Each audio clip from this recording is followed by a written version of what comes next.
Hello, hello, hello. We have some good snoring dog action today.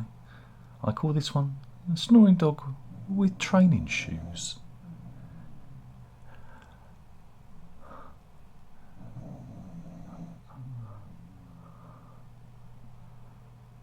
I had to do that. That's a gif, not a gif. It's a gif of The Office. Oh my God! Okay, it's happening. What is happening?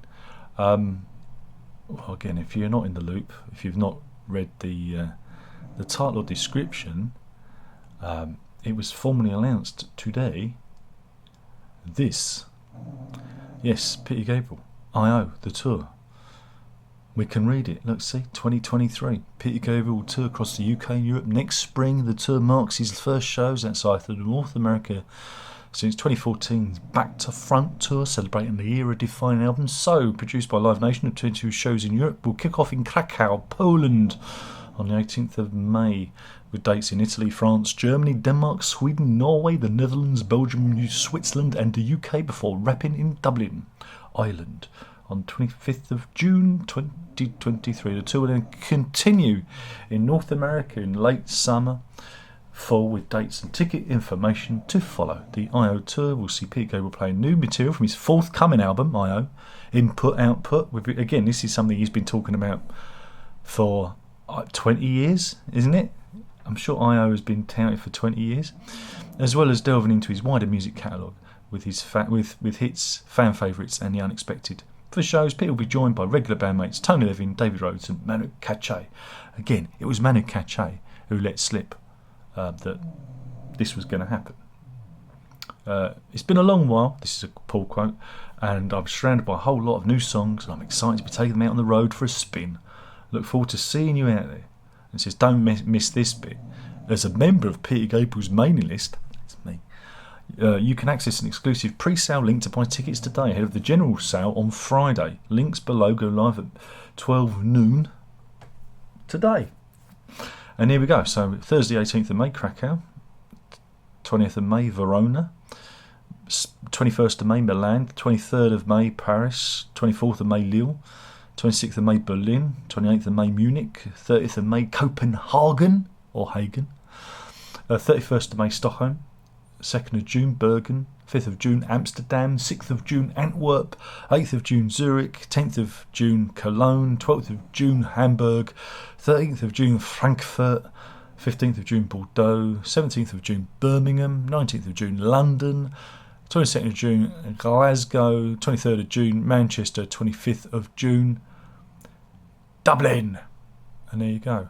And there is a little video there, which I won't play just in case, you know. So there you have it. Now, again, don't panic, everyone, because there are, I don't know if you noticed in those dates, there are a few gaps between the dates, and it could be that they might announce extra dates. You never know. You never know. Am I excited?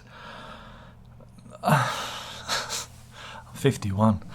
I remember being excited for Up, and it being an album, you know, doesn't particularly please me. You know, it's all right. There's bits I enjoy, there's bits I don't. But I did enjoy the Growing Up tour. I did enjoy that. Yes, I did enjoy that. I saw it at Wembley Arena. Peter Gabriel was there. He was standing right next to me. I went, all right, Pete. And you went, all right, Darren. You should do something called Prog Review. That's what he actually... No, that didn't happen. But he was literally... And this is why he follows me on Twitter. It's true. This is why Peter Gabriel follows me on Twitter.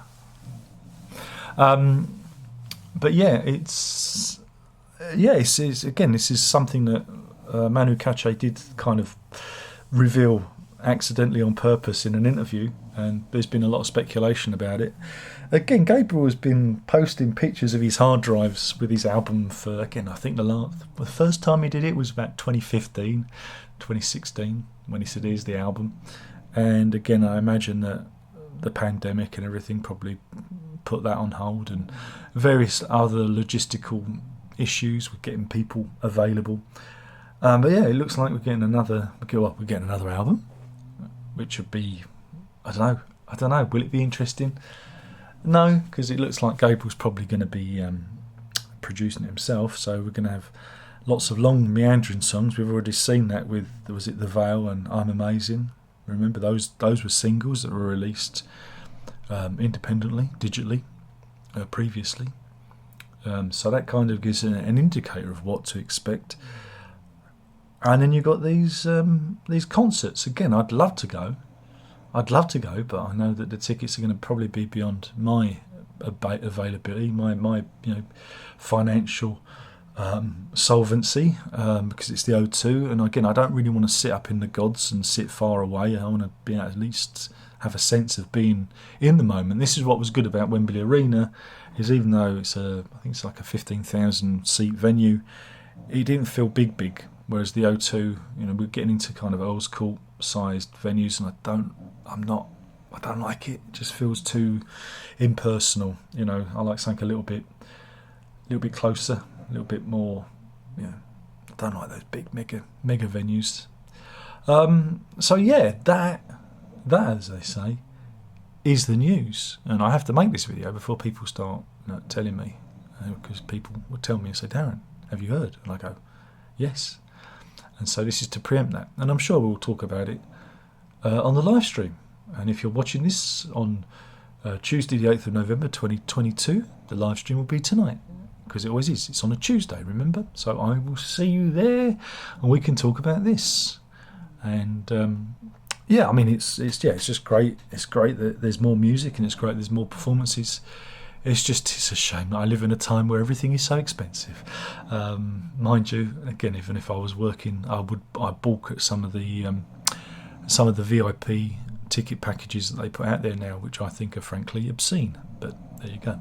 That's a different matter. Music is now for rich old people rather than for. Again, when I was a student, we could still afford to go to gigs and that, even as a poor student, because tickets were relatively reasonable. But anyway, it's turned into me moaning about ticket prices as usual.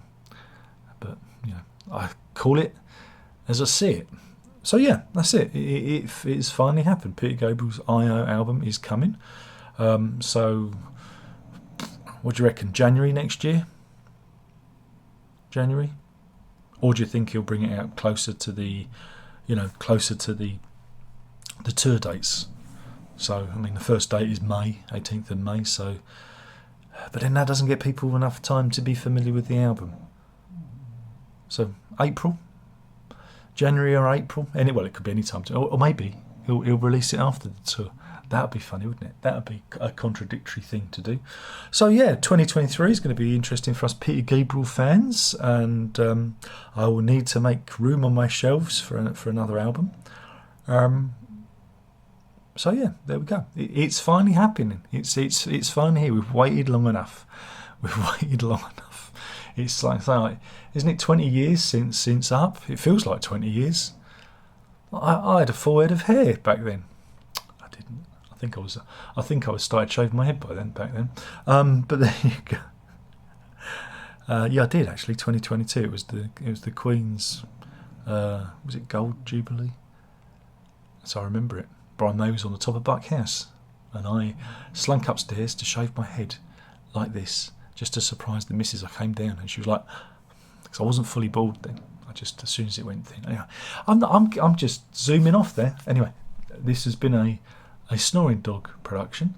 That's what you can hear in the background. There you go. You can see her snoring away. Thank you for watching. That's it. That's the story. That is indeed the story. Peter Gabriel, I.O. the tour. Thank you for watching. There's only one more thing left to say, and by now you should know what that is, and that is ta-da.